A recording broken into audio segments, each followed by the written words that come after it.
ಇವತ್ತು ಕಮ್ರಿಪೇಟೆಯಲ್ಲಿರುವಂತಹ ಲಕ್ಷ್ಮೀನಾರಾಯಣ ಟೆಂಪಲ್ನಲ್ಲಿ ತ್ರಿಮೂರ್ತಿ ಆಗಿರುವಂಥ ಶಿವನ ಸಾನ್ನಿಧ್ಯದಲ್ಲಿ ಎಲ್ಲರಿಗೂ ರುದ್ರಾಭಿಷೇಕವನ್ನು ಮಾಡಿದ್ದೆವು. ಇವತ್ತಿನ ದಿನ ಪುರುಷೋತ್ತಮ ಮಾಸ ಅಂತ ಹೇಳ್ತಾ ಇದ್ದೀವಿ. ಇದಕ್ಕೆ ಪುರುಷೋತ್ತಮ ಮಾಸ ಅಂತ ಹೇಳಿ ಎದಕ್ಕೆ ಹೆಸರು ಬಂತು ಅಂತ ಹೇಳಿದರೆ, ಒಂದೊಂದು ಮಾಸಕ್ಕೆ ಚೈತ್ರ, ವೈಶಾಖ, ಜ್ಯೇಷ್ಠ ಅಂತ ಹೇಳ್ತೇವಲ್ಲ, ಅದಕ್ಕೊಂದೊಂದು ದೇವತೆ ಇದ್ದಾರೆ.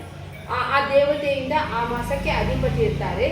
ಆದರೂ ಸಹಿತ ಒಂದು ವರ್ಷಕ್ಕೆ ನಮ್ಮ ಹಿಂದೂ ಪಂಚಾಂಗದ ಪ್ರಕಾರವಾಗಿ 11 ದಿನ ಉಳಿತಾವೆ.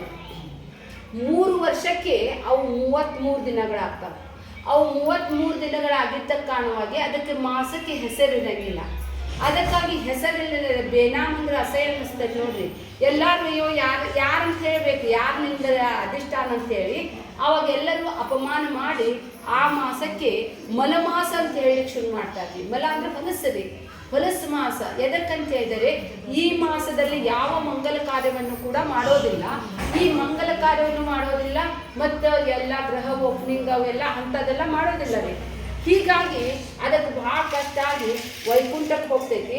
ವೈಕುಂಠಕ್ಕೆ ಹೋಗಿ ಪರಮಾತ್ಮ ನನಗೆಲ್ಲರೂ ಹೀಗಂತ ಇದ್ದಾರೆ, ನನ್ನ ಜೀವನವನ್ನು ಸಾರ್ಥಕ ಮಾಡುವಂತೆ ಮಾಡು. ಇದು ಸಹ ಉಂಟಾಗಿದ್ದು ನಿನ್ನಿಂದಲೇ, ನಿನ್ನ ಹರಿಯೋಂ.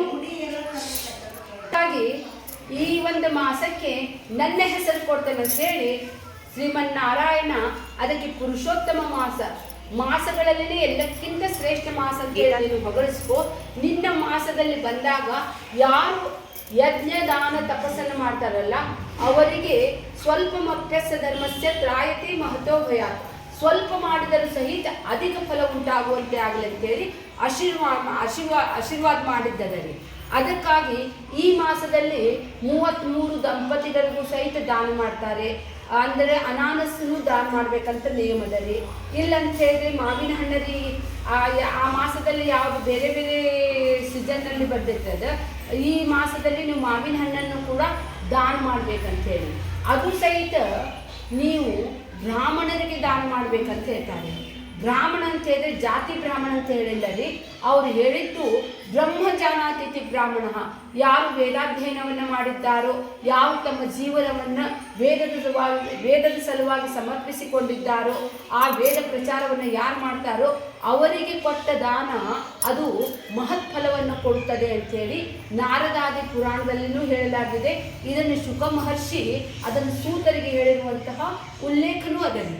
ಅದಕ್ಕಾಗಿ ದಾನಕ್ಕೆ ಎಲ್ಲಕ್ಕಿಂತ ಯೋಗ್ಯ ಯಾರಂತ ಹೇಳಿದರೆ, ದಾತವ್ಯ ಮಿತಿಯ ದಾನಂ ದೇತೇನೋಪಕಾರಿಣೆ ದೇಶೇ ಕಾಲೇ ಪಾತ್ರೆ ಚ ತದ್ದಾನಂ ಸಾತ್ವಿಕಂ ಸ್ಮೃತಂ ಅಂತ ಹೇಳ್ತಾರೆ.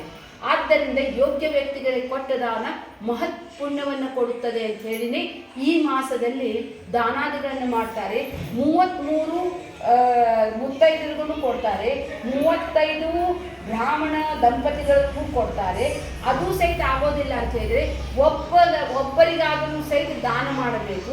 ಒಬ್ಬರಿಗಾದರೂ ಸಹಿತ ಅಂತ ಹೇಳಿದರೆ ಅಲ್ಪ ಸ್ವಲ್ಪ ಮಾಡಬಾರ್ದು. ನೀವೆಷ್ಟು ಕೊಡ್ತೀರೋ ಅದರಿಂದ ನಿಮಗೆ ಅಧಿಕಾಧಿಕ ಬರ್ತೈತ್ರಿ. ಅದಕ್ಕಾಗಿ ಈ ಮಾಸದಲ್ಲಿ ಉತ್ತಮ ಕಾರ್ಯಗಳನ್ನು ಮಾಡೋಣ. ನಾವೆಲ್ಲರೂ ಸಹಿತ ಇವತ್ತಿಂದ ಬಂದೇವ್ರಿ.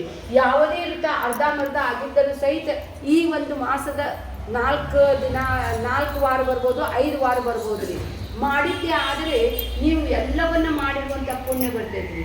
ಅದರಂತೆಯೂ ಕೂಡ ಸೋಮವಾರ ಮಾಡ್ತಾರೆ, ಸತ್ಯನಾರಾಯಣ ಪೂಜೆ ಮಾಡ್ತಾರೆ ಮತ್ತು ಸತ್ಸಂಗವನ್ನು ಮಾಡ್ತಾರೆ. ಮಾಡಿದ್ದೇ ಆದರೆ ಆ ಭಗವಂತನ ಪೂರ್ಣ ಕೃಪಾ ನಿಮ್ಮ ಮೇಲೆ ಆಗ್ತದೆ ಅಂತ ಹೇಳ್ತಾ ನನ್ನ 2 ಮಾತುಗಳಿಗೆ ನಾನು ಪೂರ್ಣ ವಿರಾಮ ಕೊಡ್ತೇನೆ. ಹರಿ ಓಂ. ಹರಿ ಓಂ. ಎಲ್ಲರಿಗೂ ಬಂದಿದ್ದಕ್ಕೆ ಧನ್ಯವಾದ ರೀ. ಅದು ಬೆಳಗಿನ ಜಾವಕ್ಕೆ 7 ಗಂಟೆಗೆ ಬಂದಿರಿ ನೀವೆಲ್ಲರೂ. ಆ ಶಿವ ಎಲ್ಲರಿಗೂ ಅನುಗ್ರಹ ಮಾಡಿ. ಹರಿ ಓಂ. ಹರಿ ಓಂ. ನಮಸ್ತೆ. ನಮಸ್ತೆ. ನಮಸ್ತೆ. ಹರಿ ಓಂ. ನಮಸ್ತೆ. ನಮಸ್ತೆ. ನಮಸ್ತೆ.